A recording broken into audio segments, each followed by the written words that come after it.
One point I will say, అంటే మనం ఇప్పుడు రాజ్యాంగంలో ఈక్వాలిటీ సమానత్వం అని చెప్తా ఉన్నాం. కానీ రామానుజుల వారు రాజ్యాంగం రాకముందే సమాజంలో అందరూ సమానమే అని బలంగా గలాన్ని వినిపించినటువంటి ఒక మహానుభావుడు మనిషి రూపంలో ఆవిర్భవించినప్పుడు దేవుడని నేను గలంగా చెప్పదలుచుకుంటున్నా. అంటే ఇంత గొప్ప విషయాన్ని ఒక దార్శనికతతో కొన్ని తరాలకు ముందే చెప్పినటువంటి ఆదర్శమూర్తి కాబట్టి ఆయన అందరూ గుర్తుంచుకోవాలి. ఆ అడుగుజాడల్లో మనం నడవాలి.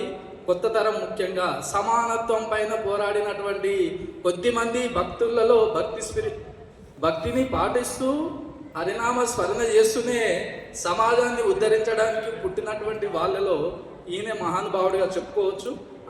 అన్నమయ్యలో కూడా ఇలాంటివి కొన్ని మనకు కనిపిస్తూ ఉంటాయి. అంటే ఇట్లా భక్తులకు కొంచెం అసౌకర్యం కల్పించినప్పుడు దేవుడు అందరినీ సమానంగా చూశాడు అలాంటివి.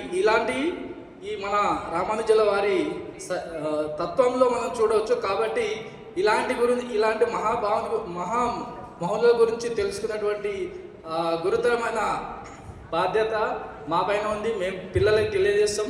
అందరూ తెలుసుకోవాలి, అందరం ఈయన తత్వాన్ని ఇంకా ముందుకు తీసుకెళ్ళాలి అని చెప్పుకుంటూ నాకు ఈ అవకాశం ఇచ్చినట్టు గురుమూర్తులకు ధన్యవాదాలు. Thank you.